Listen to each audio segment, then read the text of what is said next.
Charge up your game with excitement. Highest odds on the market.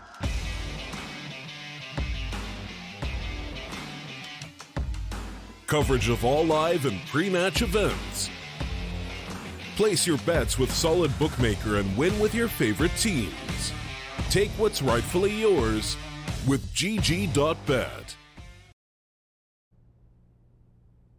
Welcome back, folks, to the conclusion of this best-of-3 thriller matchup between Isurus Gaming, of course, and Sharks. The winner will be guaranteeing themselves a spot in the Americas Minor. The loser will have to continue to fight onwards through the lower bracket.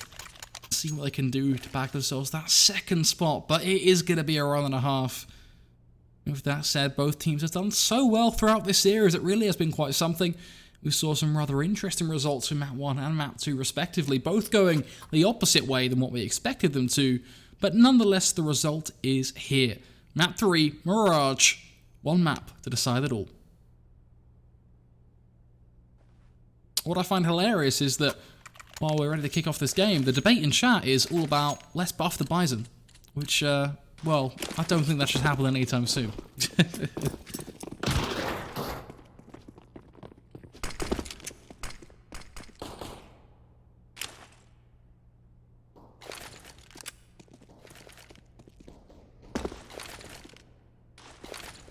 With that said, let's see how this pistol pans out. Just one player throwing all the nades to try and bait the rotations onto the A site as we see a flurry of Sharks swarming out on towards that B site, looking for the next feast.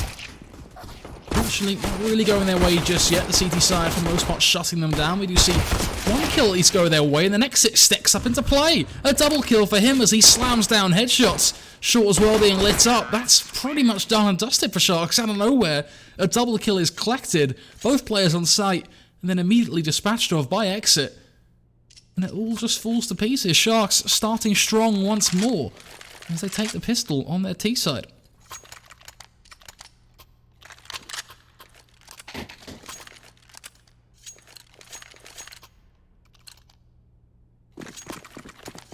For the folks saying they're struggling with the recoil on the AK, honestly, the number one thing to do is go sit in an offline server, go to Dust2, go to Long, and just spray at a wall for 3 hours.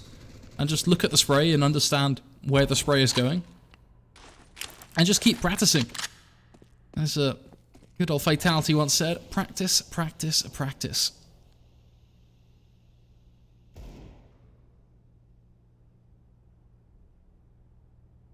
Noxy going to be looking deep into ramp here with the scout, just hoping he'll be able to catch them as they make their push. May a little bit distracted here as he's got to worry about Connector supporting his teammate as well as through ramp, but looks like the Deagles are going to deliver so far. Double kill once more for the CT side as the push comes through. Exit will be there to trade. RCF swinging nice and wide, taking the jewels with every single player, and he makes it work. Slam dunk.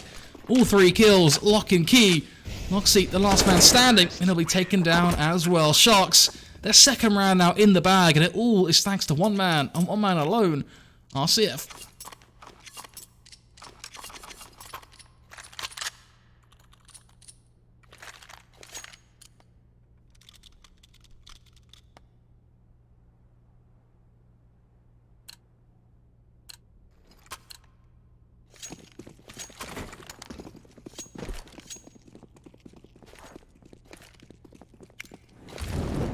I think a lot of debate over whether you should be using the SG or just the AUG. In all honesty, I think the AUG is the viable option. The SG, not so much. I think it's got a very funky spray. There are a couple other things I'm not a huge fan of it.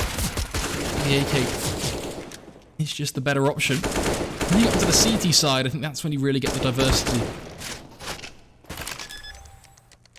You can go for the AUG, or you can go for the M4A4. The M4A1S, I also think that's probably out of the equation, but it is what it is. Also shooting a teammate at a 2v2. Probably also something you shouldn't be doing. That's a little bit awkward. Sharks now gifted a third hit. Of course, only up against pistols, so not exactly the end of the world. This one, though, a little bit more important now, as the full buy is in play. It's the 4 AUGs, of course, the single AWP on Moxie. Let's see what they can do.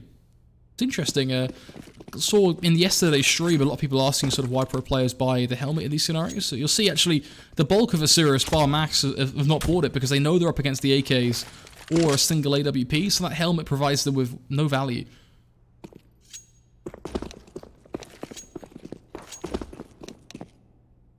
I can hear some typing in chat, which makes me think we've got a cancel called. Imagine due to a tech issue on what looks like Noxy. Lafayette, yep, you're spot on. The winner of this matchup will go through to the Americas Minor, guaranteeing themselves a spot.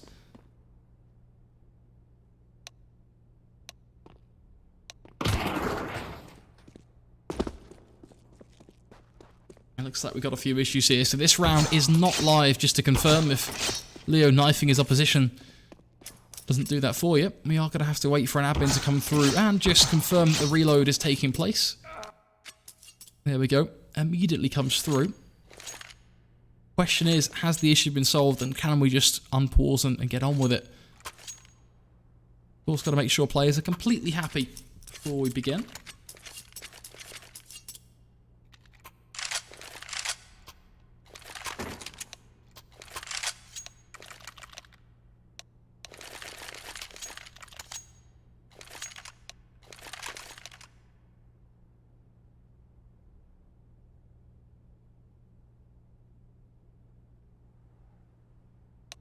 I don't think many people use the burst on the FAMAS.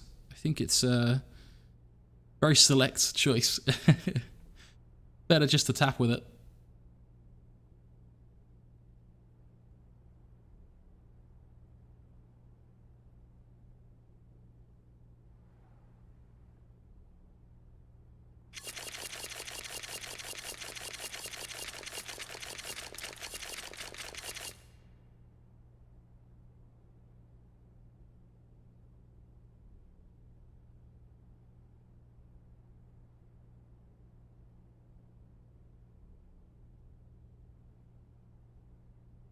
Who needs the AWP when you have Glock on burst? Well, yeah, I mean, the Glocks can be pretty funny at times. You can have a few moments with them, but I think you might be on the wrong one if you're on burst. Well, I suppose you could try Rattlesnake strat out and towards B. It's always an option. Just hold down right click.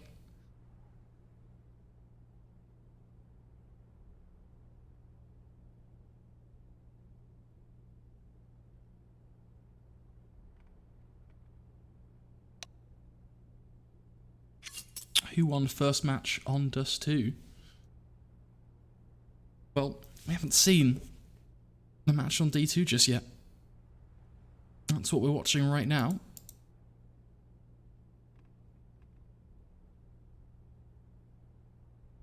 Obviously, in terms of the history, we have seen them play before, both at the Season 3 Brazil finals, I believe, as well as through the Latin America League. I believe it's a 2-1 record, favoring Isurus, and especially on the recent side of things, heavily favoring Isurus, as they 16-3'd them at DreamHack Dallas in the South America qualifier. I believe it was 6-16-3.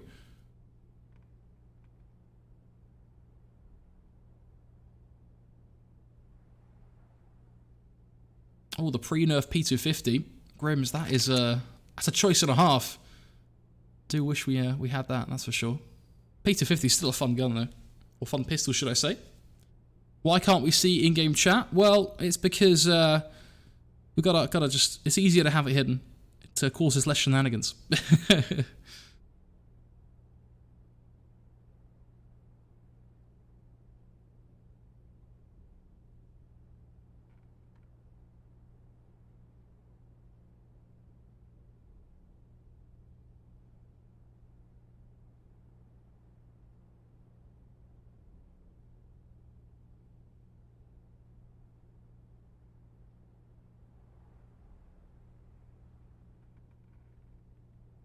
It looks like this might be a bit more of an extended issue though, folks. So what we're going to do is head to a bit of a short break here. I've got a huge amount to discuss just yet, as we are very early days into this third map. So we'll just we'll throw on some music, we'll head to a break, and we'll be right back with you once this match is ready to kick off.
find the right words. And there's no way this is real life. There's no telling you're the right girl. So I can only say that it feels right. It feels right. It feels right. Yeah, I can only say that it feels right. It feels right. It feels right. Yeah, I can only say that it feels right.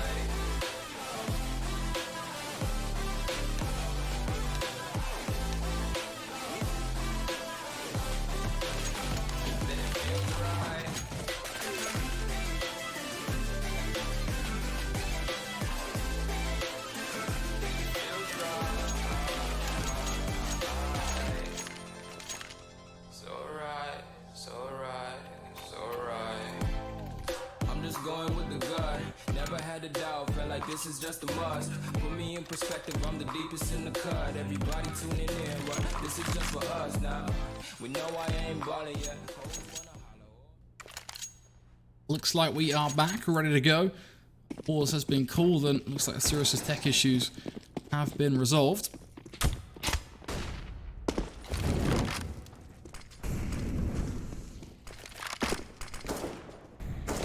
Go. The buy came through. Of course, it's the AWP, triple AWP set up for Isurus, just as we'd expect. Dedicating 3 players towards mid here, but that leaves a problem. Back of defense is over on 8. Ripping through the smoke will mean that First Blood faves the CT side. Lack of a CT smoke works out for them here as well, as they can actually spot that there's no one there. Getting the safe plant, nothing they can do towards stairs. Yes, it's a 4-on-5, but it will still be a difficult retake for the CT side. I mean, there's a lot of good angles, good afterplants being held here from the T side. I'll be surprised if they get close to Isurus. Oh, not even looking, it seems. Just running to the right. That looks very odd. Something doesn't seem quite right here. I'm not so sure if Isurus maybe is still having issues, because whoever that was with the AWP, I think it was Noxy, was, it looked like he just lagged out, was running to the right there, with no gun out or anything. That, or he just had a very optimistic approach to what was going to happen, but nonetheless, a bit of a weird outcome to the round.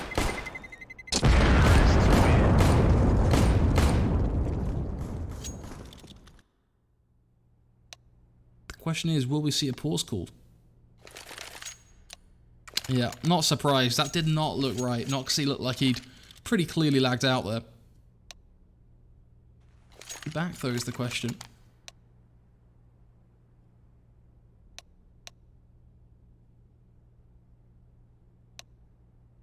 Hear lots of typing, but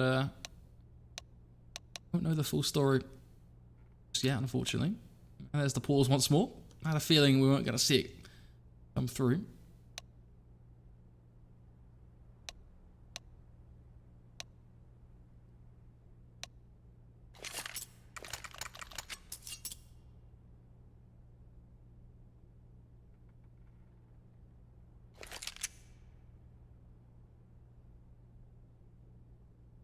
To current, I trust me, I appreciate you, but the problem is I can only play very specific tracks that all have like non-copyright stuff on them, so we're kind of stuck with basically really weird dubstep.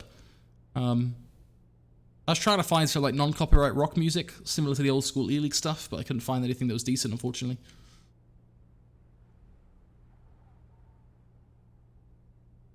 Fortunately, still stuck in that pause, folks. I do apologise. These things just sometimes they happen. It is what it is. Got to figure out these tech issues. I've been informed the team is trying their best to get it all wrapped up.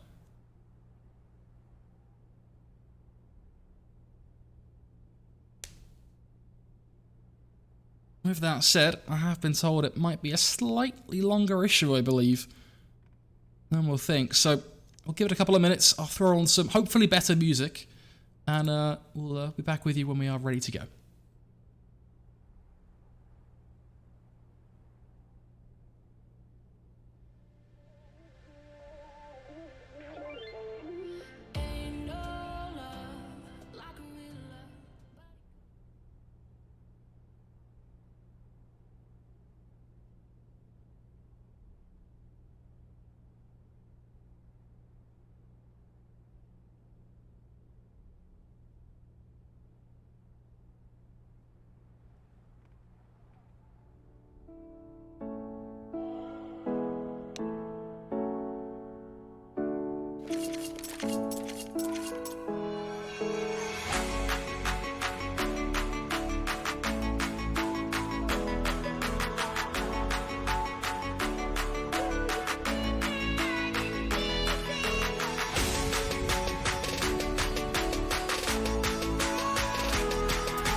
looks like the internet issues have been resolved. And then I say that, and then they just disappeared. So we're all alone now. Rather unfortunate. Good old 5v0, boys.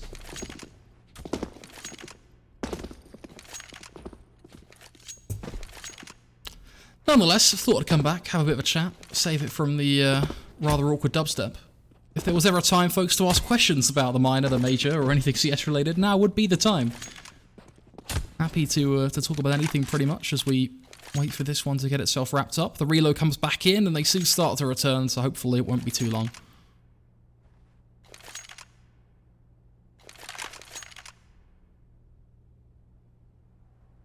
Yeah, we're actually playing Fortnite, this too. That's currently what you're seeing on your screen. It's the new expansion.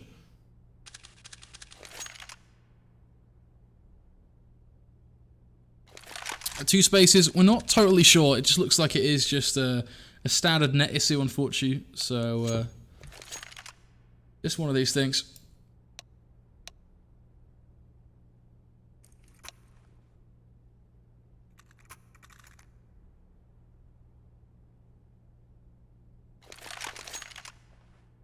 Balan FN, I'm pretty terrible at the whole camera thing during spec, but it was something to pass the time. Looks like we've lost our one and only Isurus player, so we are all alone. 5v0. Is this the part where I just join the server and try and play 1v5? What could possibly go wrong?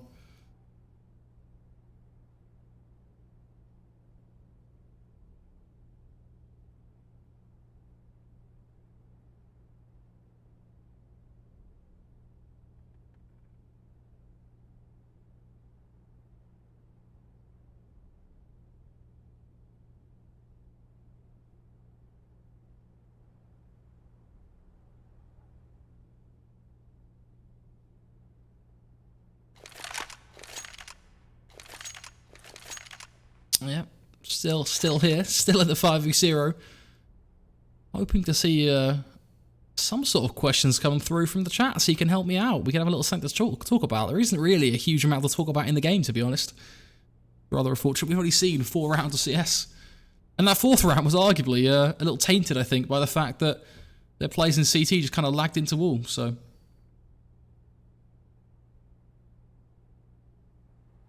I'll tell you what, let's have a look at the bracket, though. Actually, what's going on with the other games tonight? I know we've got usually 1,000,001 matches happening at the minor at the same time. Let's see. What is going on currently? Oh, I say that. We are the only match still running. All the rest of the minors will kick off at 5:10 in the morning for you British folk. 6:10 in the morning for those in Europe. And then I don't know what time it is anywhere else. I cannot do that math in my head. Why must the CTs and Ts be at war? Sathi, that is the question. I think we all wish we knew, but I think it's kind of in the name of, well, at the same time, kind of, you know, terrorist, counter-terrorist. I think it's fairly self-explanatory.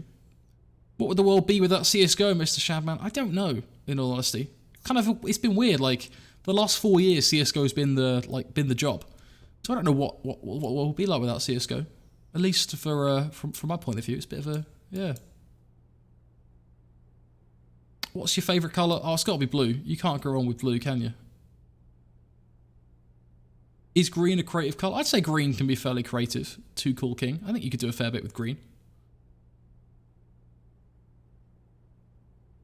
I think the Ts and CTs deserve a rest from this endless conflict. Sathi, man, you're either one hell of a troll or you're just a dude trying to do right by the world.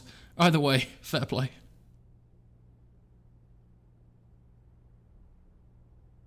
I've just heard some news. It is going to be approximately 5 minutes, folks, because they are moving to another room, is what I've been told.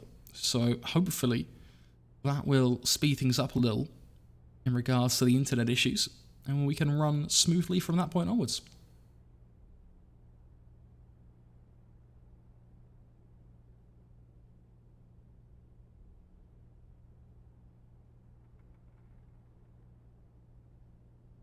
So, who will win ECS, Caster? Well, that's a question and a half, isn't it? Oof. Right, so I have a lot of faith in Astralis. I think the model they're bringing in terms of playing very select events for very specific reasons, excusing the whole blast situation. I think that, they're trying to really make sure they bring 100% to every event, play their possible best, while also giving the players the time to live a bit of a real life, so to speak. So I think that there's a very strong chance for Astralis there. Definitely looking forward to seeing how Furia perform as well. Furia have been able to deliver some quite surprising results recently. I think MIBR, I've actually got little faith in them, to be honest. They've been quite, what's the right word? Underwhelming for me recently, I think, is the fairest way to describe it. Whereas you look at teams like Fury, who, yes, at different level of competition, but, their performance against Vitality recently, the 2-0 against Fnatic as well, all in all, sort of good results.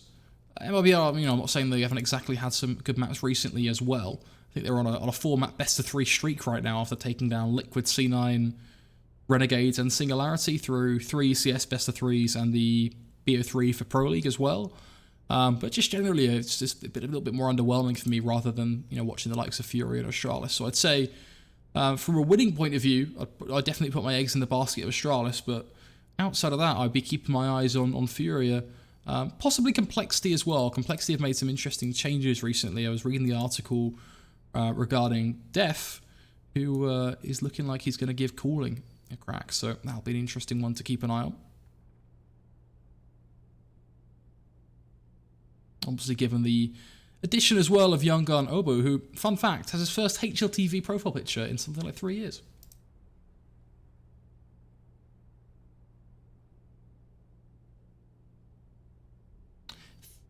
Fnatic Froggy thinks it's good to have multiple big events per year, but they definitely could use more funding. I think having big events per year is definitely good, but I think that teams need to be quite smart in terms of making sure they go to the right events. But they also need to be quite smart in the sense that I think committing to do something a year out is, puts you in a really awkward position because you simply don't know what events are going to be happening a year out. Likewise, more realistically, committing to an event 7 months down the corner, you don't necessarily know what events or what close qualifiers could be up and coming, and you might find that you accept an event for a less prestigious event where you could be competing in, let's say, a close qualifier or a land qualifier for an event that would be a little bit more prestigious. Liquid's a good example. They were going to go to Cologne, I believe, then turned it down.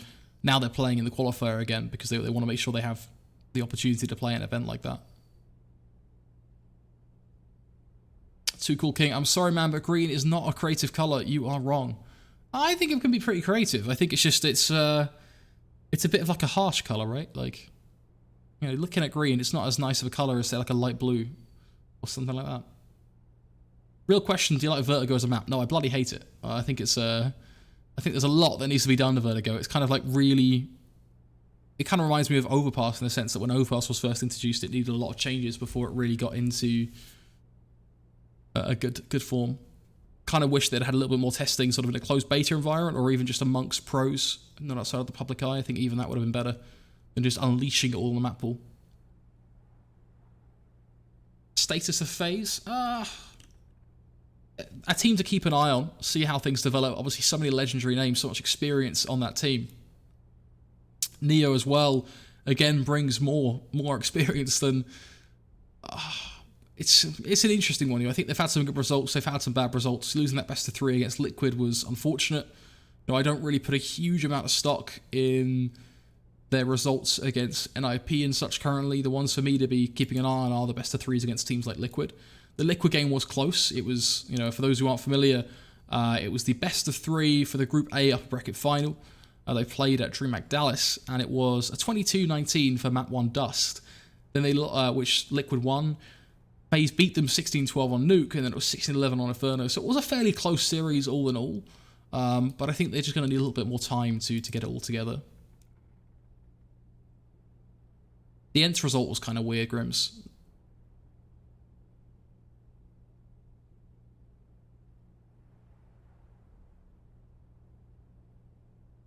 We'll have to see how they do at the end of the day. Who do you think will win the next major? Ooh.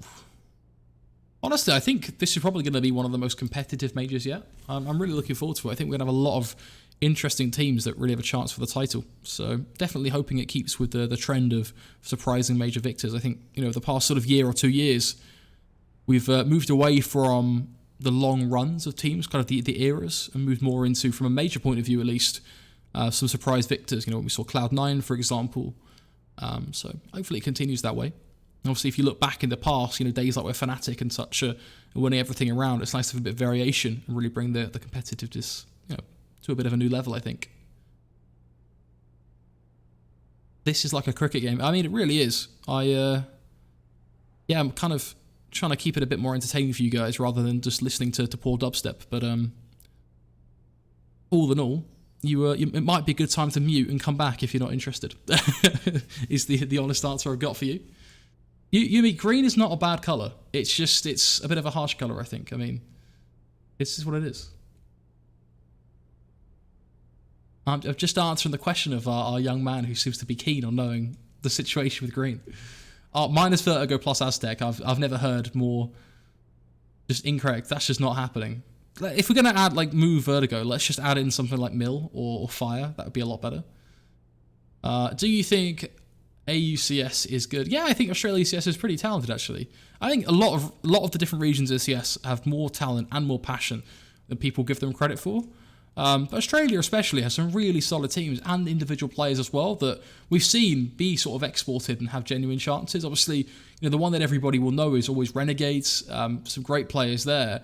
But also, when you look further down the list and you look at teams like Avan, Order, even teams, recent teams like Rewound, etc., with Noisia and sort of Valiance, I think there are some two great talents there for you, for example, in the Australian scene, but overall, quite a talented team. A classic organisation that I'm sure all of you know of from the Australian scene would be Greyhound and Chiefs. I think when you're looking at those two rosters, I think Dick Stacey obviously is a name that everybody knows, but actually you can look at names like Offnu and Zusi. Again, really smart players who have really showed some potential.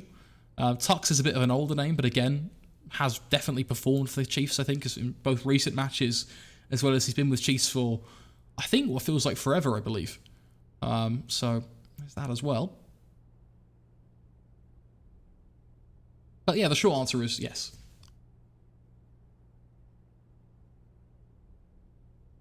Asia Closed will be here in a few hours. Yes, that's correct. I will be going straight on into the Asia Closed qualifiers. I can tell you what matches it'll be as well. 1 second. Let me just bring up the right tab here. And I'll let you know. Need to bring up the schedule real quick because I know there's a couple of concurrent matches happening. Let's see. Because we should be doing 2 best of 3s on this channel.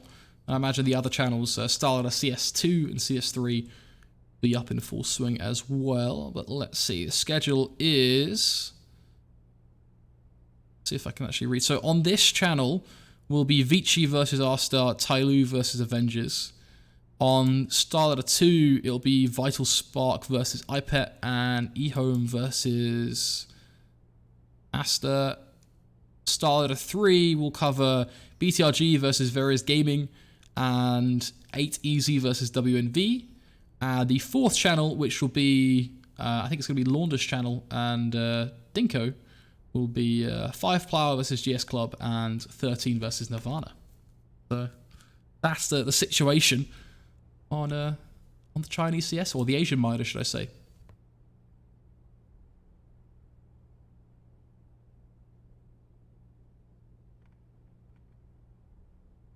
Answering who will win the next major, even as opinion at your position, is hard, but you could say who do you cheer for? Ooh, from a who do you cheer for, and not like a strictly analytical point of view. That's a different question completely, right? Like, it's a good question. Let me think about it for a minute, and I'll come back to you.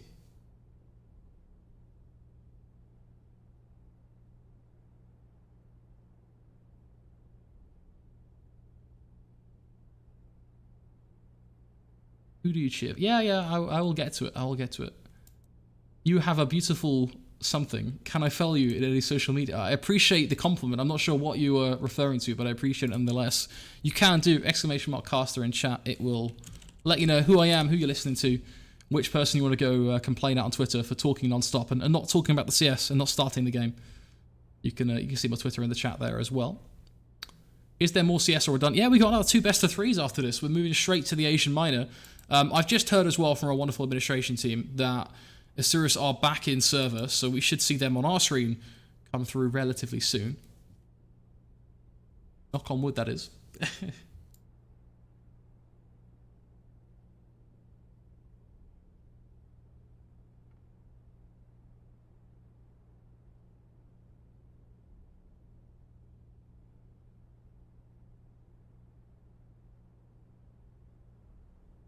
So I was thinking about it, and I think from a team that I'd love to win the major, I actually think to see another ENTS or Renegades win, especially in the context of a major, would be pretty great to watch.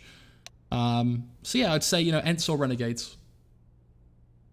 Though I am a bit of a diehard, I sort of, yeah, do have a bit of diehard support for StarLadder as well. But yeah, I think from a purely sort of cheering point of view, without thinking about the teams from an analytical stance, I'd like to see ENTS do really well. I think they've got a lot of good talent there. Will be a good opportunity for the org to continue to grow. Likewise, Renegades as well. So obviously, I think Australian CS is a bit of a soft spot for me. So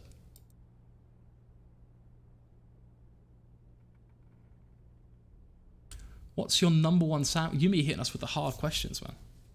I'll go with the BLT, the classic. How would you feel about competitive hostage maps? I mean, that you're beyond close to getting timed out for that one. You're the same person that was asking us the questions about the color green, and now you hit me with competitive hostage maps. I'm not so sure about that. Greetings from the UK, says Zappy. Appreciate it, man. I'm also from the UK. Glad to hear that I've got someone else with me pulling the night shift.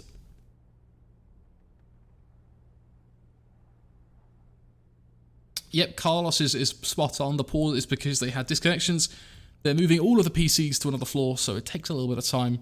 The last ETA was they actually are all in server, so it should be going live soon. But we'll have to see. Asia Minor, it should be really good, says Lafayette. I agree. I actually think this game is going to be pretty competitive, though the games on this stream I'm a little concerned about because I was looking at them and they could be a little one-sided. Henry, it's going pretty well, thanks. How are you doing? Lucas posts, what do you think about Danish teams? There's a lot of Danish talent, man. Be a bit more specific. Like, which teams do you want me to... Which teams particularly?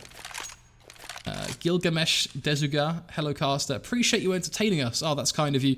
I'm trying my best. I feel like you guys would probably prefer to have a conversation or maybe watch something rather than sit and watch a pause screen and listen to some kind of off music. So I appreciate I might not be the most knowledgeable guy in the world, but I'll try my best and we'll do what we can to make it a bit more entertaining for you guys at least. If you're not interested in that sort of thing, then I would suggest muting up and coming back in a couple of minutes, and we should be back into the game by then. Hey, Mr. Casterban, that's a great introduction. My last name is also Oliver. Are you Australian as well? I'm not. I'm British, unfortunately. I took a 30-minute game off the second match, yet they're still only on round 4. These things happen, buddy. These tech issues, they happen sometimes. Renegades are far from winning. I mean, look, I said you did say strictly from a point of view of who do I want to win for a fan and not analytically speaking, so I can get away with saying Renegades. You really want to watch Greyhound not go 0-3 this year? That would be pretty good, yeah. I definitely would appreciate that. Renegades are a team that had me really surprised that they lost StarLadder. What do you think is their strong point? Honestly, the team play is really, really, really strong. They really have a good sort of just cohesive unit built together. I think that roster's got a lot of just cohesion. So I think that's by far one of their biggest things. Also, just the hunger and the passion. I think a lot of teams that you sort of come from smaller regions in CS really do have a little bit more sort of hunger and passion sometimes, because they are just hungry to represent their region and be sort of a team that can, you know, be the first Aussie team, for example, to win a major, right? That's a big thing. So, yeah, I think when you look at it that way, there's definitely some real strengths to them. But, you know, in terms of very serious strengths, I'd put it on team play. Plus, yeah, you do see the emotion in them. You watch the VODs back, you can really see that. Do you think Simple is the best player to ever play CS? Oh, mechanically speaking, yes. From an overall results point of view with the teams, no. But from mechanically as a player, I'd definitely say he'd be up there as one of the best players in the world. Let's all move the servers up one floor mid-game. So we're not moving the servers. It's just Isurus had some tech issues, so they're having to move their computers up to a different room. So that is why there is a delay. But they are slowly but surely getting into games, so it's not a huge deal. We are going to get there eventually. This is online, not LAN. So Isurus, obviously, they're a team and they're quite a well-supported team. So they are playing from one location, but they are moving to a different location because their internet is having issues, right? So they're moving all their stuff from that old room to a new room, which hopefully will resolve their tech issues.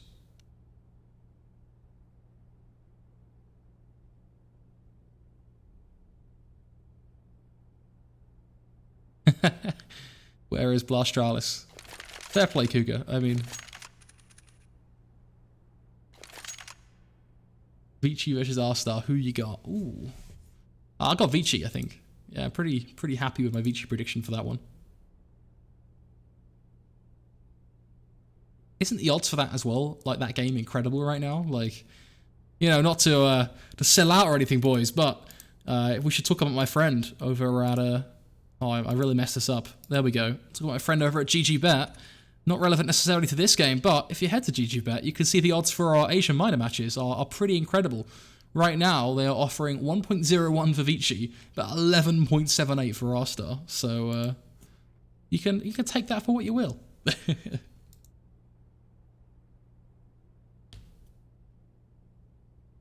guy's definitely not reading chat. I mean, there's a little bit of a delay, but I am reading chat, as you would have seen 30 seconds ago when the delay kicked in.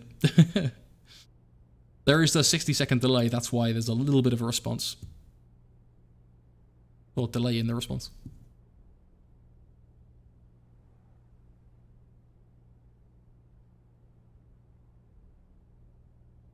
The stream has a delay, he's doing his best. That guy basically sums it up effectively.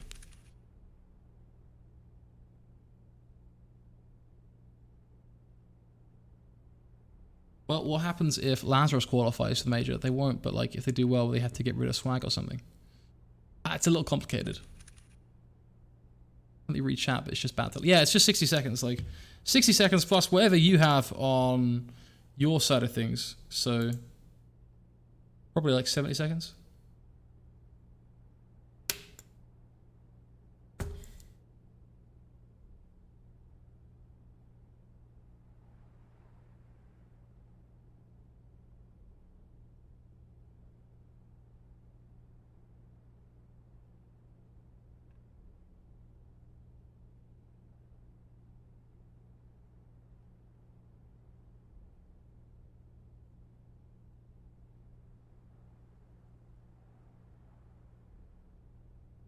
Hey Caster, do you watch anime? Unfortunately not.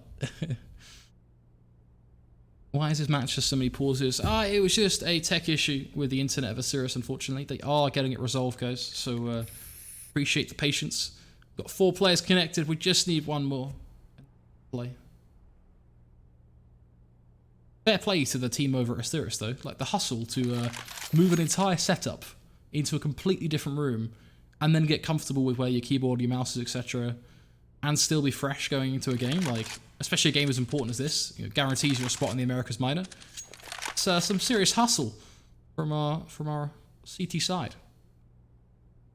Answer B-Hop Assassin's question. I have answered it. You'll hear it in 30 seconds.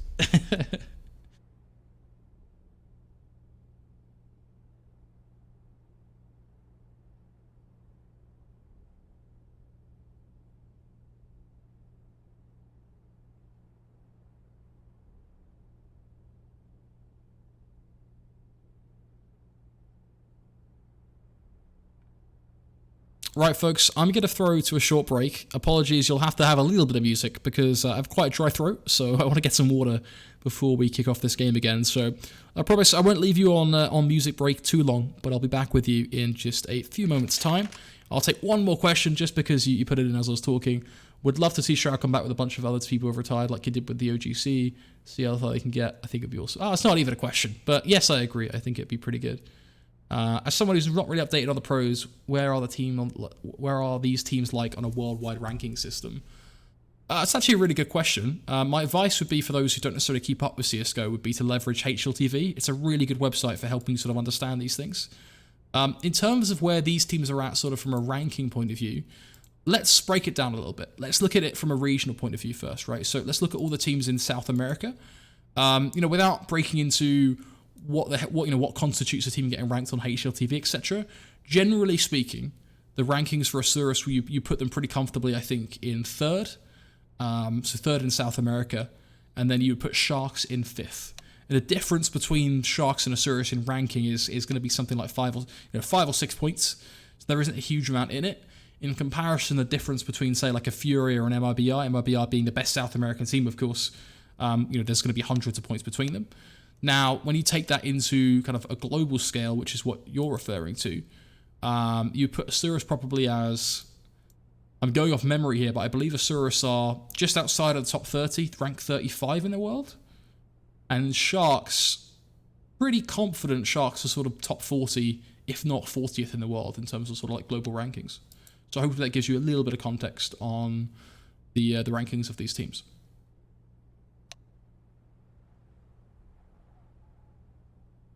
Ryan, why don't you think there are no pro gamer girls in high-level pro matches? As a girl, I feel it would be awesome to have someone I can look up to. I mean, there are a lot of tournaments and there are a lot of really talented professional female teams. I'd recommend watching some of the female tournaments to get an idea of who those teams are and such. I believe there is a recent one that was actually just announced in Stockholm. It was a DreamHack event. I think it was Stockholm.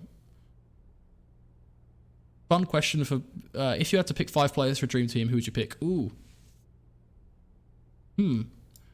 I'd pick Simple, Zipnix, Karrigan. So yeah, Simple, Zipnix, Karrigan, Blamey, and who would I pick for my 4th? And I think I'd pick... Ooh. This is a tough question, man. I think I would pick... I think I'd pick a Liege, actually. Yeah, I think a Liege.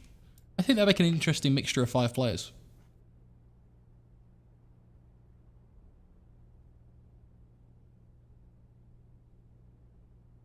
Anyway, I said I was going to go get some water because my throat is incredibly dry right now. So that's enough questions for now, folks. I will throw on some music and I'll be right back with you right after this tech issue is all wrapped up.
See, you didn't have to put up with the dubs too long.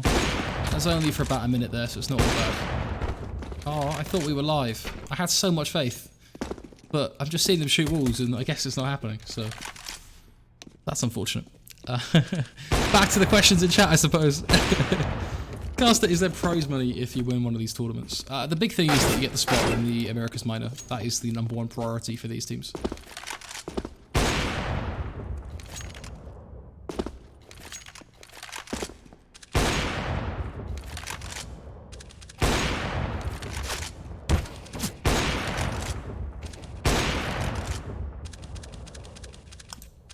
I'm not sure if they've had a tech issue again. Oh yeah, someone's left. That's always a good sign.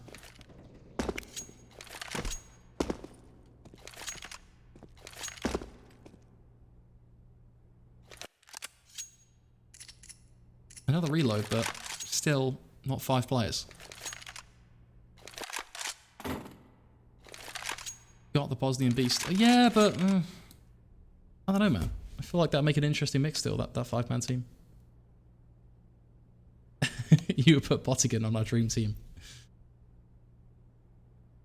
Flamey washed up. That's a bit harsh on Flamey. I didn't pick him in the top 5 players. I picked him on my personal dream team. And thankfully, my personal dream team is full of objective personal opinions. So that's the beauty of it being my personal dream team.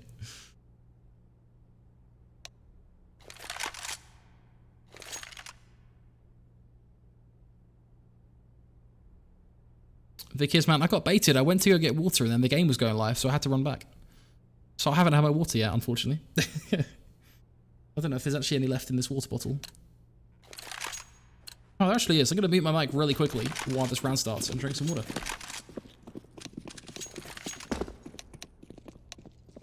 Because let's be honest, it's probably not going to start anyway.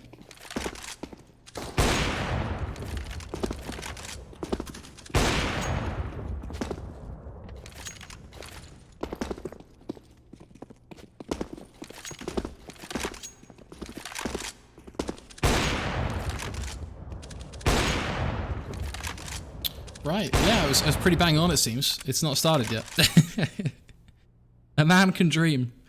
Folks, for those who are going to be wondering soon about what's going on with the minor matches, I do not know the answer to if the minor matches will be delayed or if they will start and we will just join them late. So, apologies for that. I have looked to find out for you guys. Once I know, I'll let you know.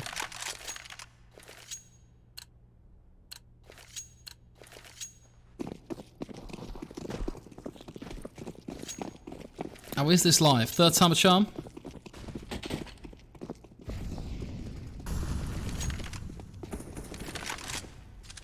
I think we're good.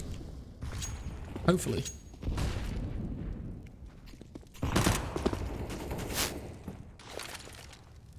It looks like we are actually into this one now. So let's see a little bit what's going on. Of course, it's 4-0.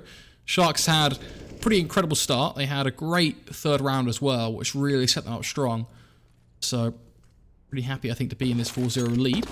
Isurus on completely fresh setups. Going to be tested here now as they try and make it work. Ooh, Dunky nearly getting caught by Noxies. He's got aggressive through mid. Sharks potentially being spotted here, but only losing one player and not even losing him, just having him spotted. Not going to give away all the information of the play.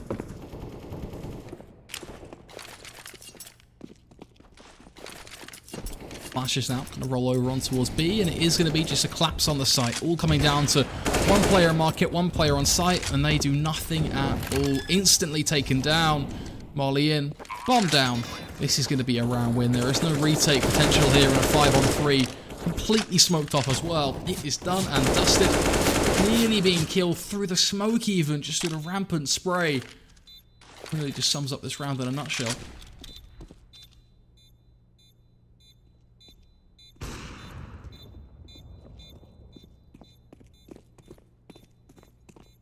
Blakes, you are one handsome man, says Guvim. I appreciate that, buddy. What can I say? I feel like I like to think I'm fairly good looking, but you know, it's all an opinion, right? I saw an article once that was like top 5 best looking CS players. And some guy on Reddit had made a spreadsheet that tracked all of the hair gel that pro players are using and like casters use. And it was probably one of the weirdest things I've ever read, to be honest. But I'm not, you know, fair play to the guy, but there was a lot of time spent tracking all of the hair gel that the players and casters had used. So, I wonder where that actually is. I might have to find that on the stream just for the hell of it.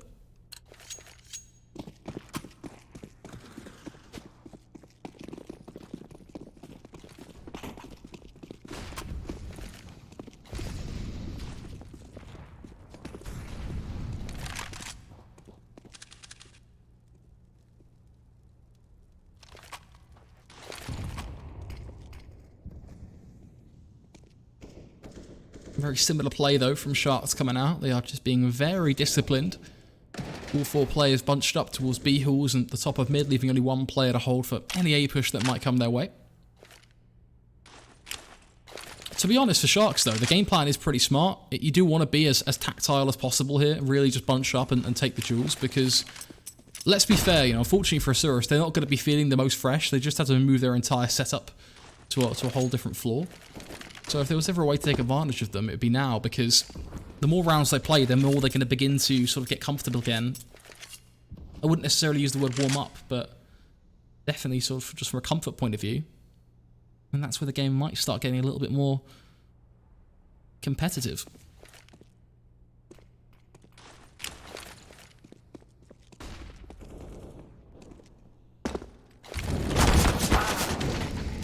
Well, that was a very quick and easy kill there. Shot as well on short. Going for a second frag here for the Isurus line, but the B crunch will finally come through. This is where things will get tested now for Isurus. Last time their B site hold was pretty much completely annihilated, and it just wasn't really all that pretty of a sight. This time around they've got players there, but I think they better hold on to it. So far it's been pretty much picks galore.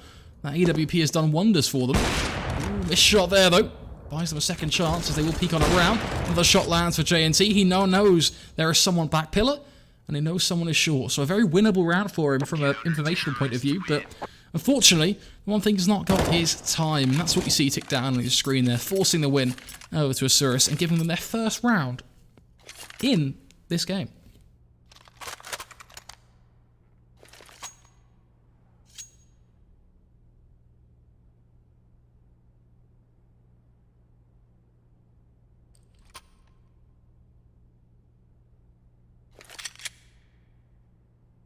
To see a tactical pause get used. Interesting choice from Isurus, but could even be just a pause used to, again, sort of help with the comfort, etc. More often than not, I'd imagine this would be a mental thing rather than a physical thing. Like, you've just got to mentally get yourself back in the game again, back in the zone. Sort of a different side of Counter-Strike that you necessarily don't get to see, on stream. Just an update as well for those folks trying to watch the Asian minor. I know it's scheduled to start in just under 20 minutes time. I have just been informed that some of the games that are on this stream will be held for as long as possible while being fair to the teams. So there will be a slight delay in the Asian minor just to accommodate for obviously the overrun of this match as well. So do stick with us if you're here, of course, to watch the Asian minor matches. I will keep you in the loop if there are any developments there in terms of when they'll start playing. And if they do begin play, then I'll give you some periodic score updates anyway, at least to sort of pass the time. And we'll be heading straight into that matchup, either way, immediately upon completion of this best of 3. But with that said, we want to make sure the spotlight remains on our friends in South America right now. They are duking it out in a best of 3 here. Decide who will take the first spot in the Americas minor, representing the region here in the minor. Isurus Gaming or Sharks. So far, looking like it is going to be Sharks. They start very, very strong. We do see a round resurgence from Isurus, but is it going to be something that is sustainable for them? So far, so good at least. They did get first blood, but nothing more just yet. Very early days, though. 50 seconds in the round. Still a lot more time can be spent setting up for what will be another B play, it seems.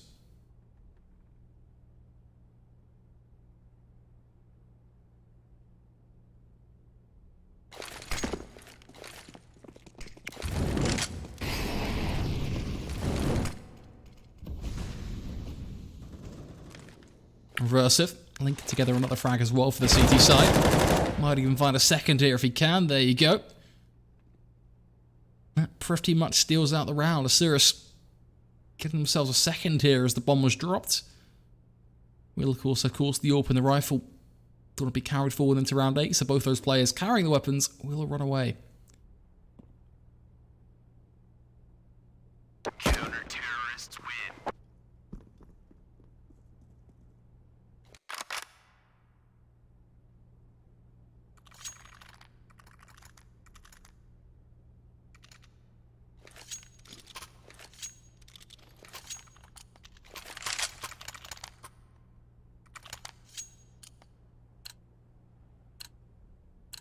You can see where the save really has helped them build up a bit of economy. Also, just the MAC-10 being in play. A bit less spend associated with it. I like the fact that they are contemplating almost getting a bit aggressive with it as well. Really use it to open things up towards the B side, I think. I say the B site because, to be honest, that seems to be just the entirety of Shark's playbook right now.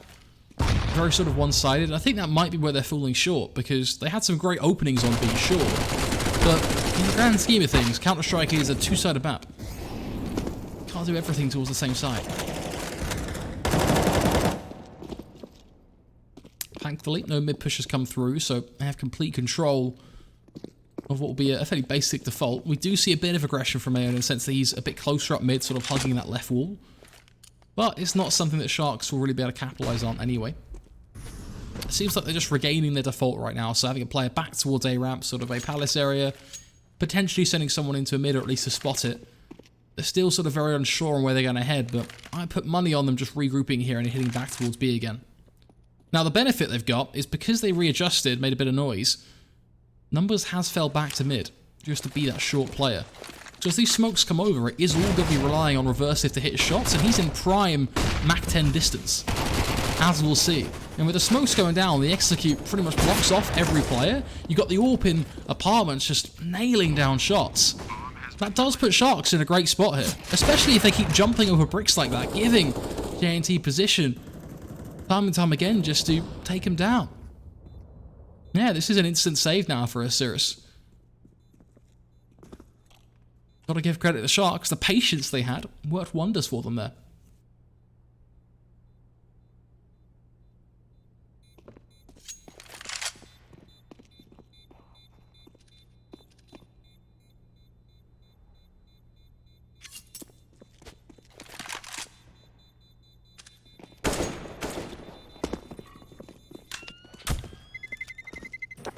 I've just realised that, yeah, the delay is actually not 60 seconds. It's 2 minutes, because it's a minute on my OBS, like on my side, and then it's also a minute on the Twitch side as well.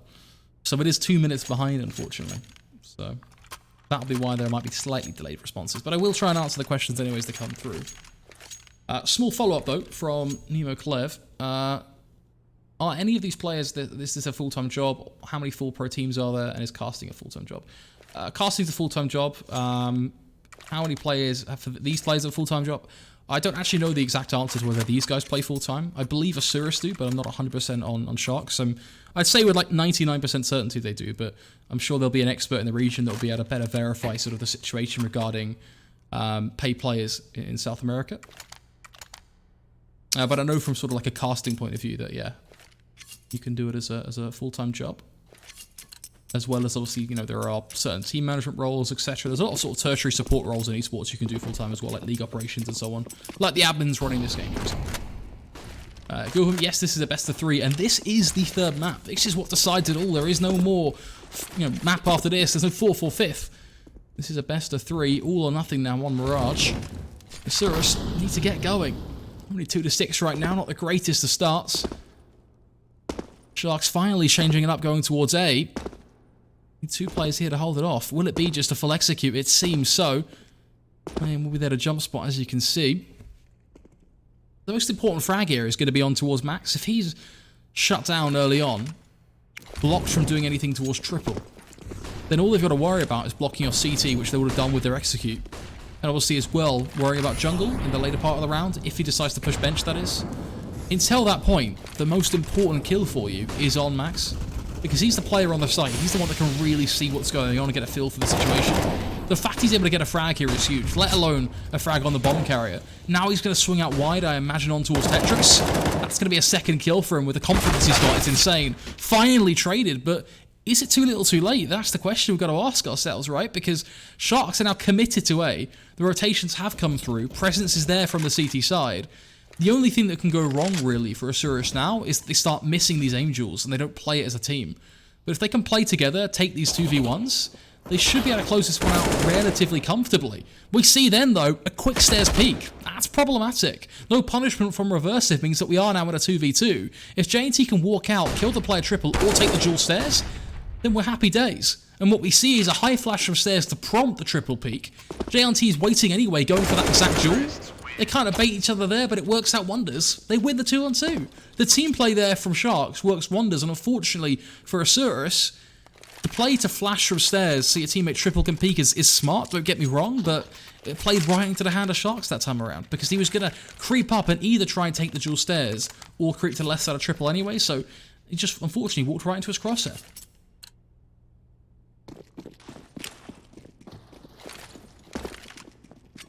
What was the long pause about, says Pickletoe? It was due to lag issues. Isurus had some tech issues with their internet connection, which prompted a rather long technical pause just to get everything sort of all sorted up.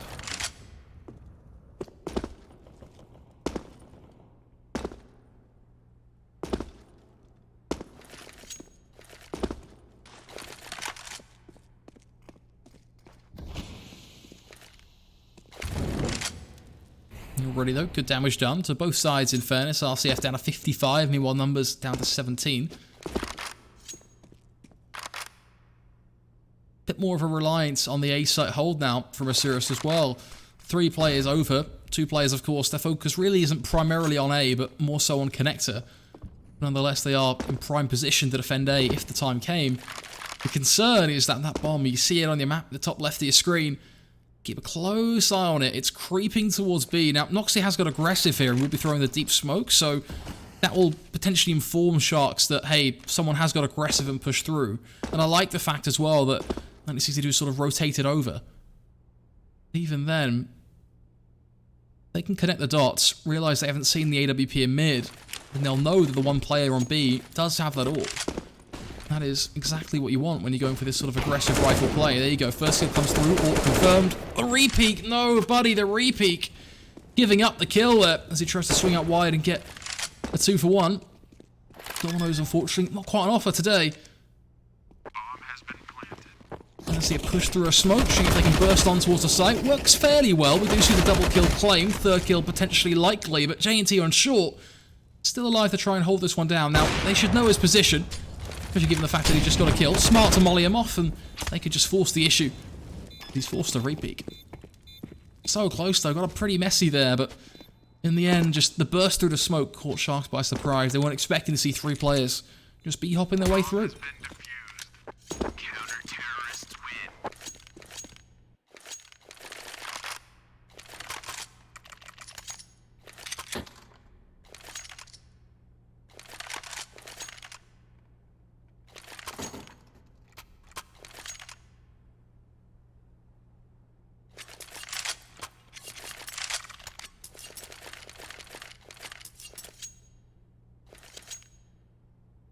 Of course, great timeout here from Sharks. Just an opportunity to once again reset somewhat here, given the fact they have such a good lead. They don't want to throw that away by just making simple mistakes that could be rectified at a pause. Quick update again, just for the folks at home regarding the Asian minor. Fully aware you're here with us, due to expect it in just over 7 minutes here. Fortunately, going to be the bearer of bad news. That matchup is going to start without us being present, as we are going to wrap up over here in the Americas minor first. So just so you know, there are going to be those matches you're expecting on the stream. Just later on, we will join them halfway through. However, you can stick with us if you want. I will be giving you live updates as and when I see them through the scoreboard, so I'm going to try and keep you in the loop to the best of my ability. Of course, for the match I'm referring to there, it's the Vici versus R-Star match. That is due to happen on this stream in just over 5 minutes time, but due to delays, we'll be joining that one a little bit later.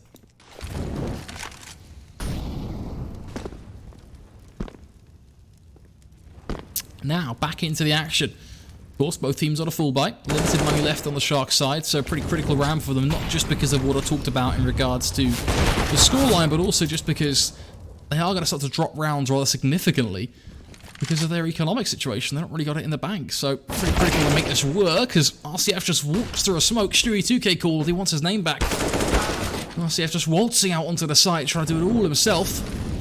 Can't quite force the issue single-handedly, though. Will be punished.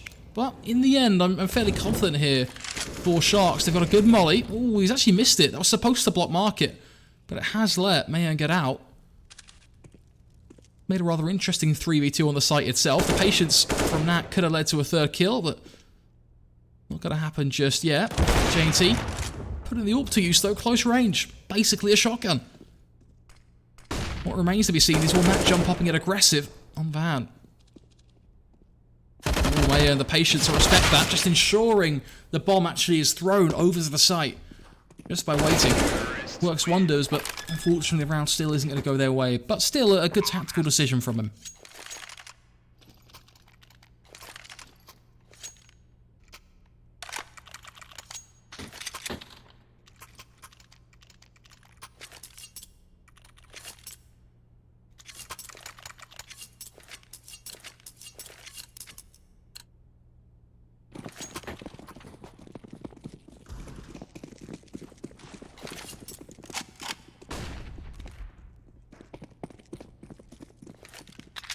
Just pistols now in play for Isurus.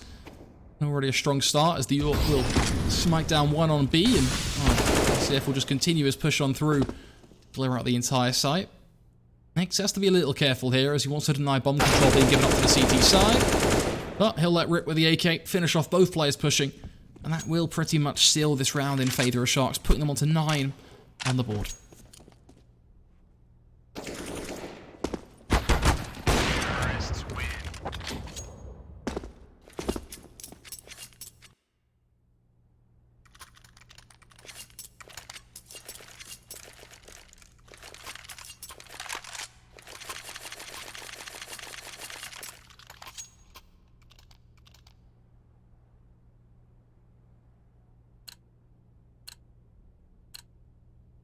Starting to get a little concerning here for Isurus. Not necessarily a believer in the 12-3 scoreline, but 11-4 potentially. Let's see how the rest of it pans out. Sharks as well have really started to surprise me because I was getting a little concerned. You would have heard my comments early on in the half that, you know, they were a bit of a one-trick pony. The B site was all they could really do, but actually mixing it up on A, the timing of it has been pretty spot on. It really has caught Isurus by surprise. We see the snap duel in mid. That also pays off. A quick 1-4 on Trey, putting them in a rather advantageous 4v4. Numbers will rotate over, but he's completely smoked off. Once again, it comes back to Max. He'll find one, but almost immediately traded. Bomb plant should come through in the smoke, and that's where you want your players to remain passive in ramp. You know, your great setup here is all about the support from ramp, and also what Leo can do as he sneaks in from underpass. If Nat can just stay alive for now, then that's job done. It's 3v3. About to get rather unfortunate. Nat will be forced. Reverse him in CT, but Leo, the timing, buddy. He's seen one. Now, may have gone a little early, but nonetheless, they're going to be worried as they still haven't found BMP as well. As they start to cross, he just pops them down with the AWP. Defuse baited. That'll force the peak. They confirmed he's off the bomb as he tries to exit. A textbook kill from Leo to wrap it up. 10-3. Not much money to spend going into what will be one of the deciding final rounds of the half. Rather unfortunate situation for Isurus. Highly likely that we'll start to see an 11-3 take shape here.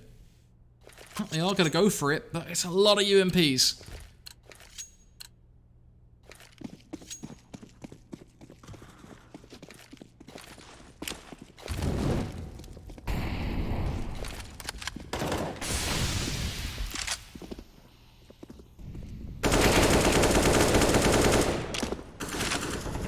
Ready, first entry pick secured by the T side.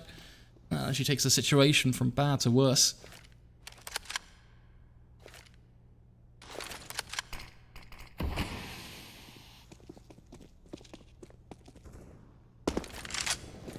The upside is for Sharks as well. When they got that kill, they're not committed to anything. And really mid is their oyster now. They can really do whatever the hell they want. Not a single player is there to defend it. The thing is, even if Numbers wants to rotate in and actually try and fight it, the dude's got a UMP. He can't really fight top mid with a UMP. He'll lose that duel probably, you know, every time, I'd say, to be honest. I think it's very rare that you'll be able to find it, unless he's able to get the jump on him and tap him down. But that's at least a 3-tap.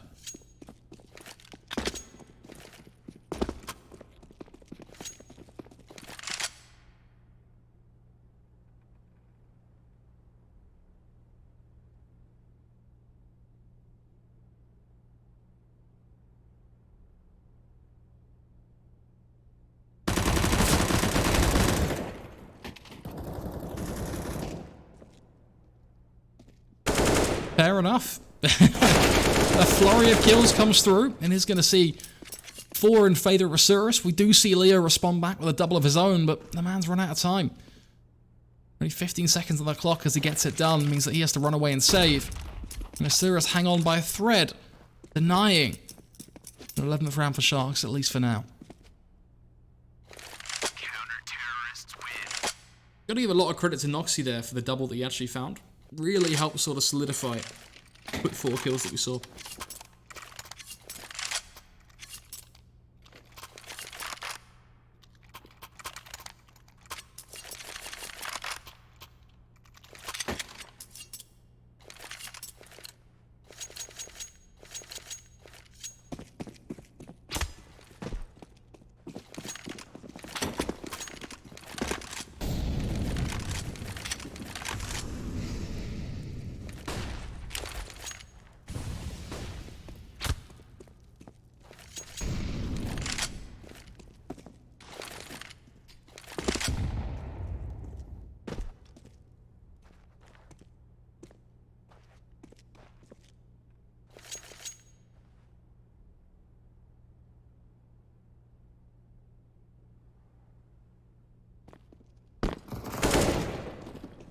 Leo making the push now. So far, so good. Dips in the shadow.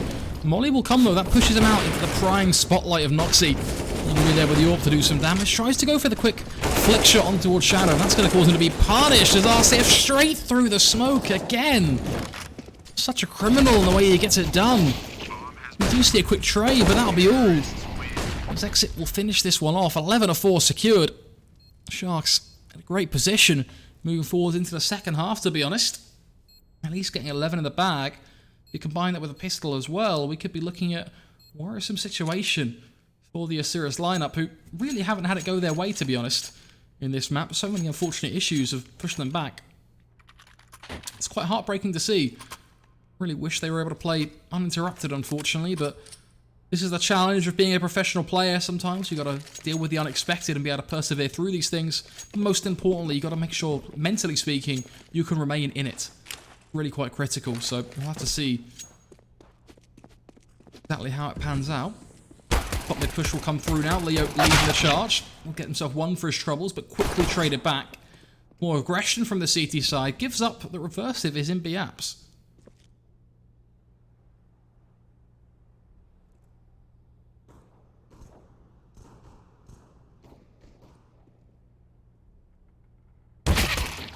Noxy flicking into CT.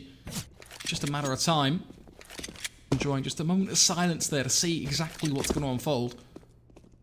But that leaves us here. Isurus in a bit of an awkward spot. The bomb, I imagine, will try and catch up to A. A lot of sound being made. Only one presence there from the CT side. There's Knack, and he's really not landing anything. His teammate on short as well. He's just going to be glocked down.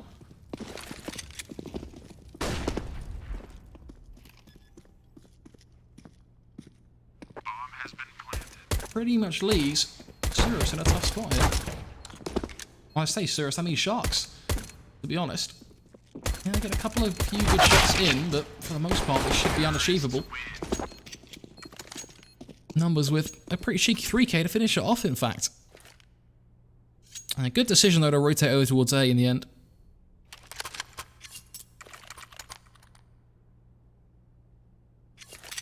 Another timeout called.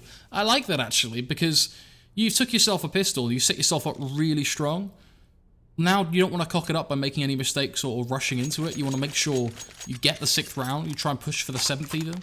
So it's a smart timeout, actually.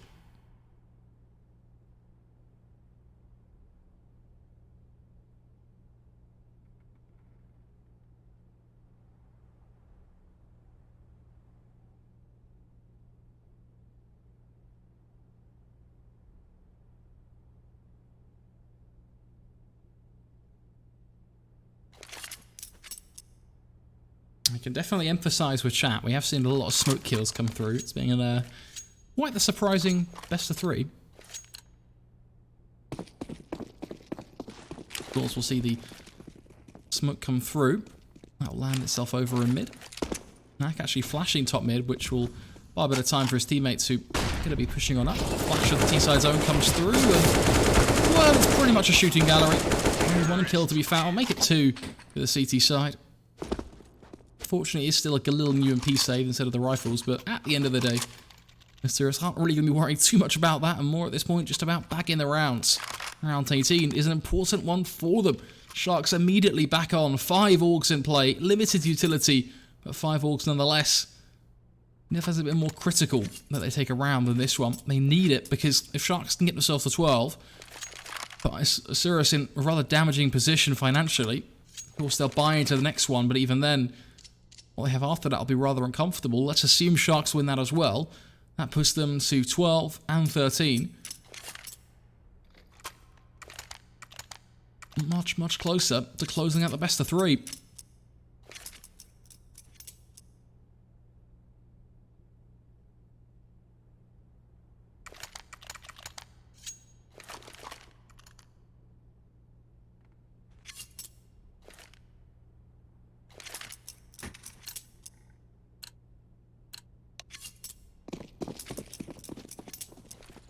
Here we go then. Let's see how this is going to pan out. Limited utility, as I said, for the CT side, so not going to be seeing any Molotovs at all.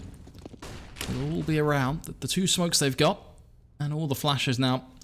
Hoping one of those smokes is towards A. Yeah, I can see Nak has got one of those back pocket for ramp, so that'll be useful somewhat. That's the only smoke they've got on A, though. The push comes through, it's going to be so much reliance on JNT doing well here. These are nothing at all, just completely taken down. Yes, the rotations now will come through, but the only presence you've got is in CT, with Short being smoked off as well. This is looking like an Isurus round. It's got written all over it, unless the retake is incredible. That's really the question mark now. Oh, there's no smoking connector, and your teammate connector is just not covering Short at all. Bomb plant dropped in clear view of Leo now. That's an embarrassing situation to see. Noxy finally going to take him down, but they do take a loss off the back of it, and it buys more time for the folks in CT to try and get it done, but then RCF decides to push while completely blind. Nat then sprays Maxu through a box. This round couldn't get any weirder, but the beauty of it is, 45 seconds left, guess who still has to push to get control of the bomb? Absolute madness. Trying to spray him down once more, but it's not going to happen. One was now looking for the plant, of course. All close. They will get the bomb down, though, which is huge.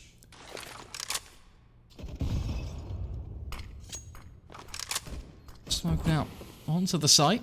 They were hoping to get it onto Palace, I believe, but just a little short.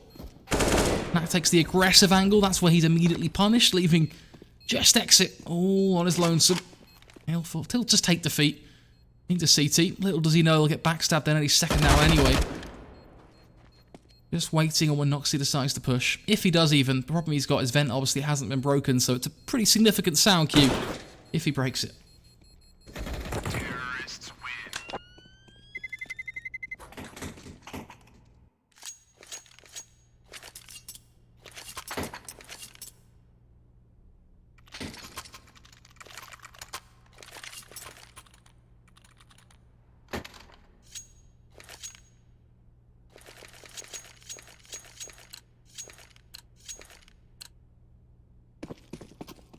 Just an update for the folks at home that have tuned in, expecting to watch the Vici versus R-Star Asian minor match for the close qualifier, of course, the step to the minor major respectively. That matchup right now is 4-1 in favour of Vici, after we did see a 2-round streak at the start of the game. Vici, of course, taking the pistol and the follow-up. One quick response came in from R-Star, but unfortunately weren't able to hold out and lost the following 2 rounds to Vici once more. That led us to the 4-1 scoreline we currently have in that game. The best of 3, of course, is Mirage, Nuke, and Trey. Apologies, of course, to those looking to watch that match. We will be there soon.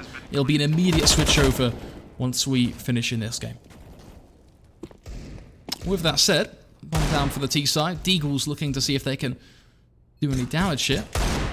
Nice shot from exit, but not really going to change the outcome of the round. This is all about just that damage. Making the push now. It looks like it's going to be pretty much swept up fairly comfortably. Just one of those rounds you wipe under the rug. RCF just completely blind there. And just can simply finish it off. And we can see Isurus build themselves up to 8 rounds now.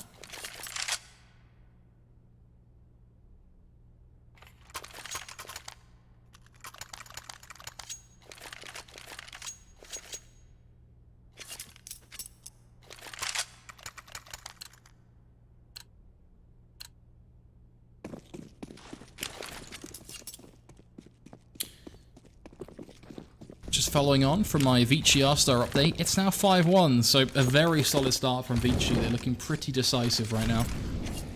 The rounds, unfortunately, aren't looking that close either. A lot of 3v1s and so on. I will try and keep you guys in the loop. With that said, Noxy, great entry early on here, takes down JNT. That's going to open up short if they want it. Now the kids are on towards B, but the bomb carrier taking a solo battle towards top con it's a questionable decision. Thankfully, you've got Reversive being your lurker over on A that will save the day. Mayan taking down Knack, that will open up the A site now. And pretty much, it's up to Isurus at this point where they want to go. A or B, you just have to make the decision and go together. Make sure we don't lose the bomb in any more awkward scenarios. That'd be the main thing I'd say.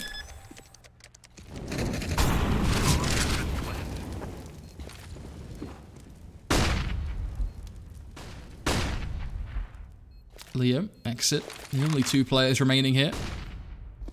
1 in ramp, so something could happen, but even then, it's one of those rounds where you're sort of feeling like they're trying to find something out of nothing, because the minute he gets that first kill, pushing in and trying to find Max is going to be so difficult for him, because all he has to do is turn around and basically hold the angle. Leaves just exit now to do it all himself. I'll drop a smoke on the bomb and try and get out there immediately. Noxy can just hold down left click and get it done.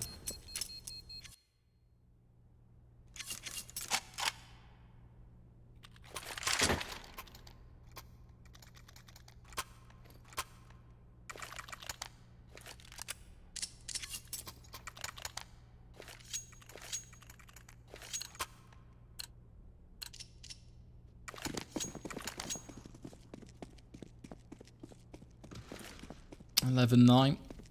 And so we're starting to get a little bit of their tempo back, I think.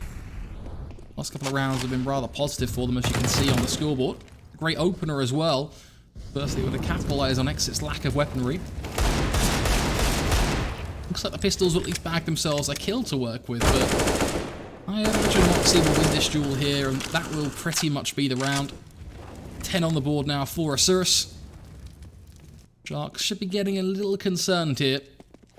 This game just became winnable for Isurus. No means a Shark safe.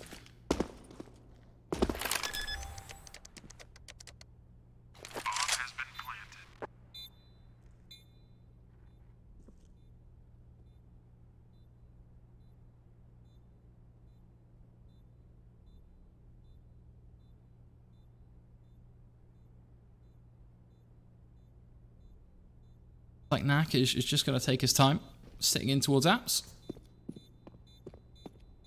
As I said, nothing he can really do bar get some exit kills maybe, so that's kind of the goal here. Got no kit, bear in mind either, but maybe he'll find a gun. Yeah, you can see it, so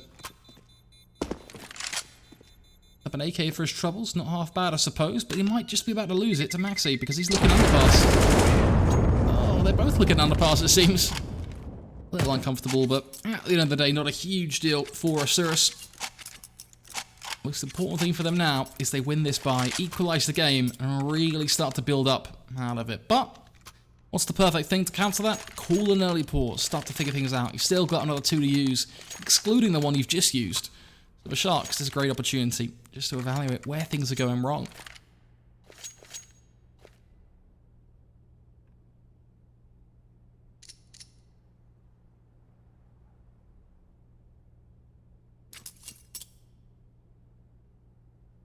Further update on the Vici matchup meanwhile, again for those here for the Asia Minor. 7-1 right now, and they're in a 5v3, so I think, judging by the way the game has gone, fairly confident that we may well see, yeah, 5v2. I can see the names just dropping away. Yeah, Vici are on a tear right now. That game is looking like it's going to be over very quickly. 8-1, already taking a hold here for Vici. Apologies to be the bearer of bad news for those R-Star fans. The upside is, though, I was going to say upside, I was hoping it'd be Vici's map pick, but that's not the case. Vici actually picked Nuke, R-Star, Rara, and Mirage, and that is their current battlefield. Looking too pretty at all. With that said, let's get back into the fray here. Isurus diving on towards A now. Mayan tapping exit through the smoke. That's a disaster. The Sharks completely smoked off the site. It's all on the retake once more, and that is exactly where Sharks have failed. Yes, Leo's going to get a kill here, but that's really not too big of a deal. All it does is equalise the numbers. Those in CT have now been spotted as well, and Leo is completely out of the action. So much time being spent by Sharks getting organised in CT, they can't to even commit to it, and I think that they've almost left it a little too late now. Part of that's hugely aided by the supportive utility that Isurus have thrown, the barrage of flashbangs, the Molotovs as well, that have set ablaze to CT. But even then, Sharks have spent a whole lot of time just trying to organise themselves. Terrorists win.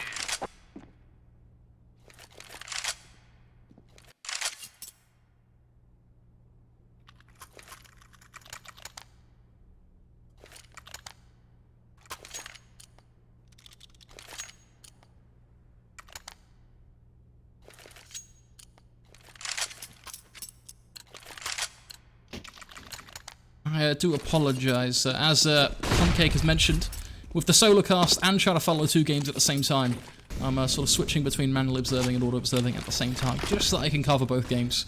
Give you a bit of an update at least there, make up for the folks that are missing out on the other. With that said, double kill in mid, that's going to be a great position for Sharks, given that they got numbers down to 2 HP as well. Next hit, now picking off Mayon as they spot on to the A play. Leaving only 1 man remaining, it is numbers. And he's 2 HP, like I said. Very dire position for him, but a great frag on the site. Smart smoke as well. That is going to allow him to get a plant here if he wants it.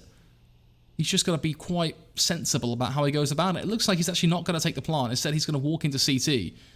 And that might come back to bite him. Now as he goes to triple, he's bought enough time. It looks like RCF to set up and start moving closer. Pete comes in, and just as he does, both players are standing there ready and waiting. So, at least a plant, but unfortunately, turns out to not be a winnable situation for him. Counter-terrorists win.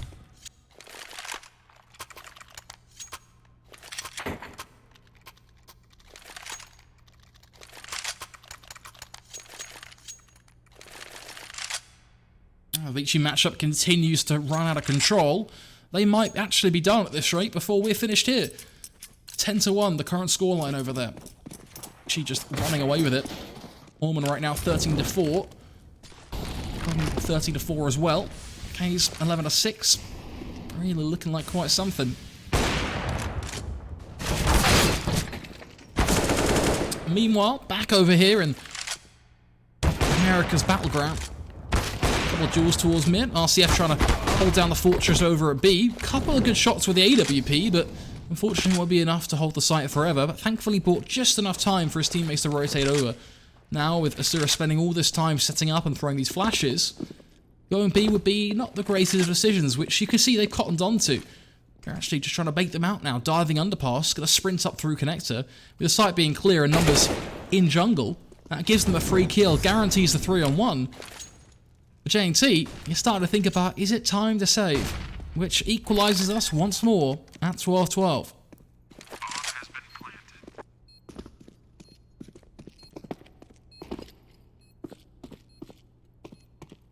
Worth noting, that was the first round for Sharks on their CT side. An immediate reset comes back in. Thankfully, they have a few thousand in the bank, but still, it's going to sting. If Isurus break out ahead here and uses an opportunity to go from 12 to 13, I think that might be the final straw that breaks the camel's back.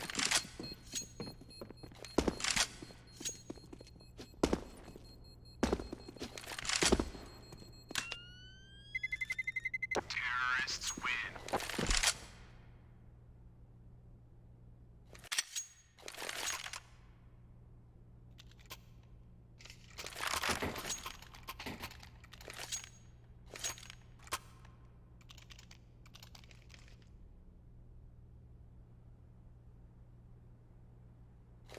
Rapidly approaching half-time in the other matchup, currently looking at 11-1. Over here, 12-12. You have just joined us. We are the conclusion of quite a thrill of a best-of-3, to be honest, between Isurus and Sharks. We had a couple of technical issues that have pushed us back a little bit, but the game really has started to heat up now. Both teams equalising the scoreline, respectively. Isurus delivering one hell of a T-side half, whereas Sharks, they were rather strong on their own T half as well. The beauty of this matchup, it rewards a spot in the America's Minor. This is huge. Push now, coming out through ramp. Exit is in shadow, smoked off and flashed off as well, but able to squeeze in a kill or two before he falls. Eventually, a little through the wood as Noxie kills himself through the flames, I believe. Thankfully, all the kills are still favoring the T side, at least for now. JNT quick to get them back through CT, but once again, the trade's favoring the T side. But I'm not so sure on what Max is up to. I think he's going to try and sprint to B here and just use his teammate to hold them down at A. But yeah, I'd like them just to group up together at least, and just at this point, knife out, run B. Ooh, running mid, that's a play. I mean, it's definitely a play. Not so sure if I like it, but we'll have to see. Takes the battle against Window. Good bit of damage done, but not quite the kill. And that's going to immediately communicate, I think, what's going on. Flash over to A. May raise a couple of eyebrows for Leo, because he could be thinking they go connector here. So at least that has a question mark for him. That makes him double back into CT. And from there, it's perfection from Isurus. The B site is completely clear. Leo's left looking like a fool. So they now have 2v2 to play. But the one benefit here, in fairness to Leo, is it's not all bad that he rotated away. They can play together in a 2-on-2. I say that nearly caught with a nade in his hand, and I think he's going to play it on his own anyway. Just jumping out the window single-handedly, blowing the head of Max off. Leaving it all on Reversive, who just finds a one-tap in his own right. The upside here is he knows the position of Leo. Here's him jump. From there, closes out the round just perfectly. 13-12 now. The Mania Sharks, rather a dire situation. They can't really afford to fall by here. Maybe if they wanted to buy sort of secondary rifles or SMGs, but it's very shaky. To be honest, I'm looking at pistol Kevlar, I think, for the CT side here, which opens up a prime opportunity for Isurus to go 14-12.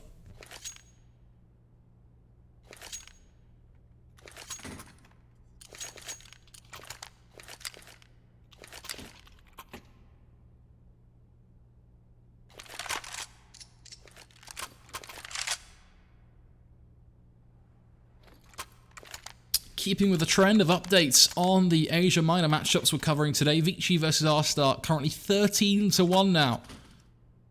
That game literally might be over before the third map of this concludes. Absolute madness.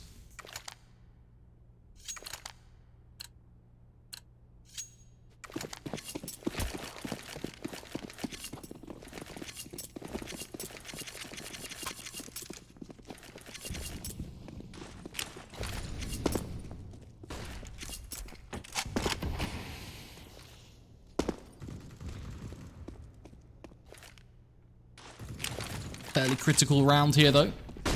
In this matchup, Isurus looking for 14. Certainly hungry for it, and their T-side performance, to be honest, really demonstrates that they are the team ready to take it.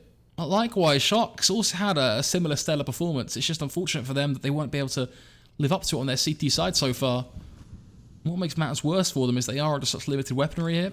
You can see, obviously, they went for what I expected, which was the Kevlar sort of pistol play. A little bit more money on Nax, he's got the UMP as well, but overall fairly happy with this. It enables them a full buy from round 27.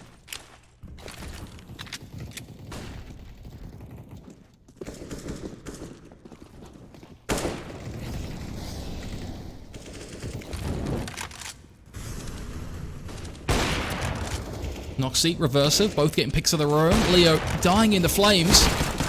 Pistol's good for a few, but not for long. Eventually, it's just a battle of attrition that works out for Isurus as the sites become theirs. And from there, the 14th round is within their grasp. But ultimately, a spot in the Americas Minor. Only 2 rounds left to go for Isurus. Sharks on the back foot. 1 buy round, really, is all they've got left. It's all going to come down to this. What are they going to do? They've got 4 orgs in their back pockets. They've got an AWP in play as well. Full utility. They couldn't ask for better weaponry here.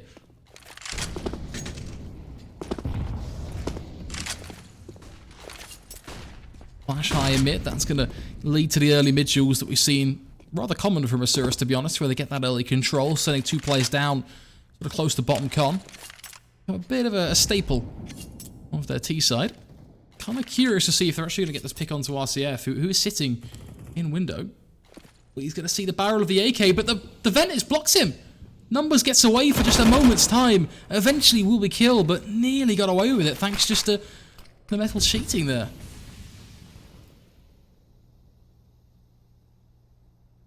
could have been quite something.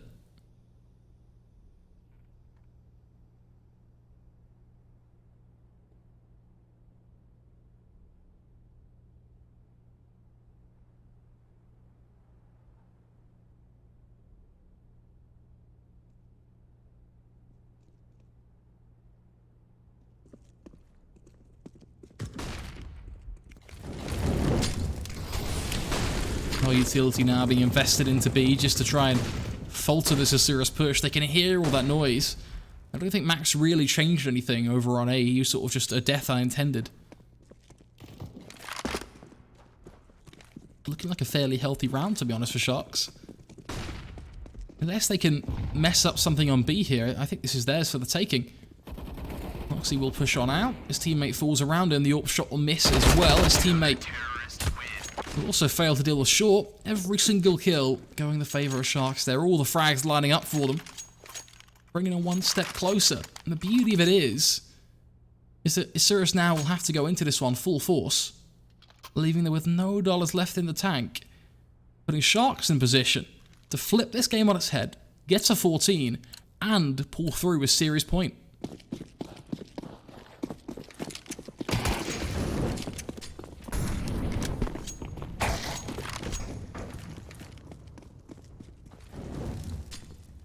Meanwhile, quick update on the Vici matchup. It's done. Map 1, 16-1 in favour of Vici. They're heading over to Nuke in just a few moments' time.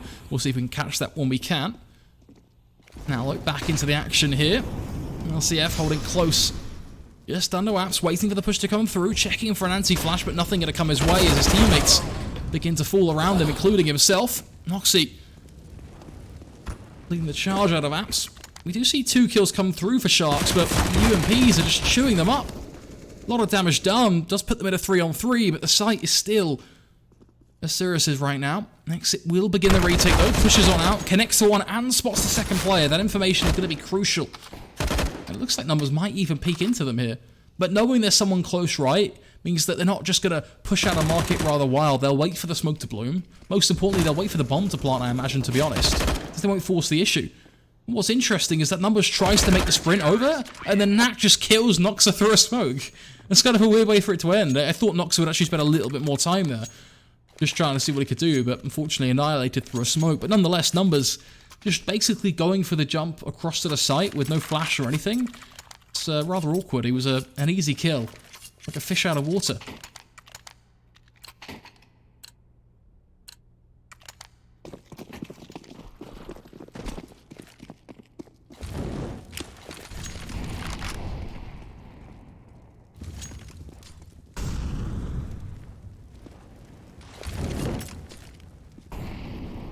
Looks like we are just going to see a rather heavy B plate. Perfect nade from Leo in combination with the molly he threw. Just took them all down. So much more damage done as well by the follow-up nade. Should just be a pretty simple series point here, unfortunately. For Isurus, as I said, Sharks, they just set themselves up perfectly from an economic standpoint. Really just controlling Isurus when they finally took that victory. Isurus had nothing left in round 29. We've put us here, overtime or bust. Sharks will either be going to the America's Minor, guaranteed, or Isurus will take it to OT and we'll have to go through the whole process again. Only time will tell. The benefit is they've got the weaponry. I say that there is a Galil in play, but for the most part all the rifles are there, the utility as well. Isurus just need to go with something they know and they trust that works for them and get it done.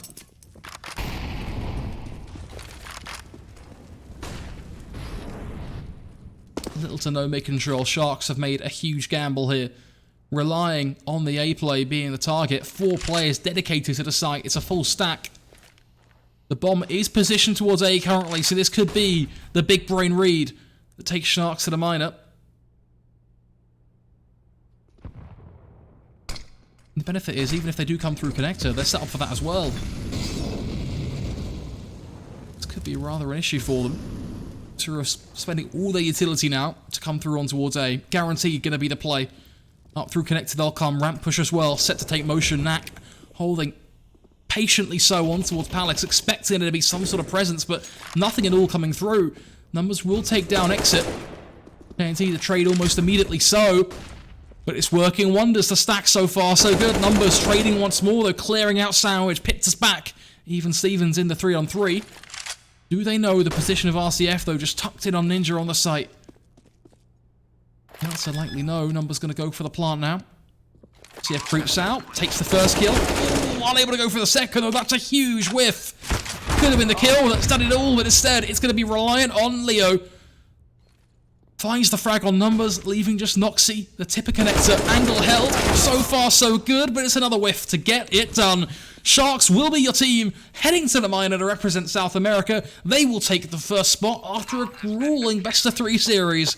But Isurus, they fell at the final hurdle, and now they will be sent packing to the lower bracket to make their run to try and get themselves that second spot.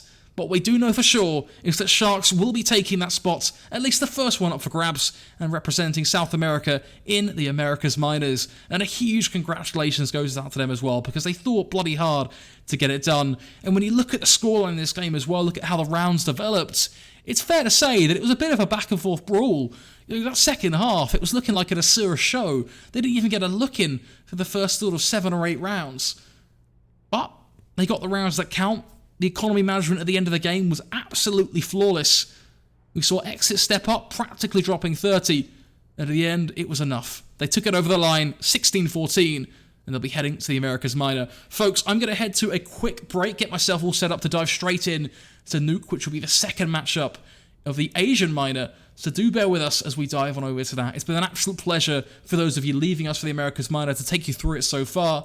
My name, of course, has been Flake, so you can check out my Twitter. It will be in chat if you use !caster.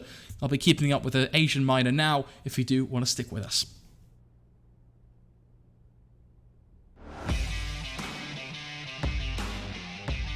Charge up your game with excitement. Highest odds on the market.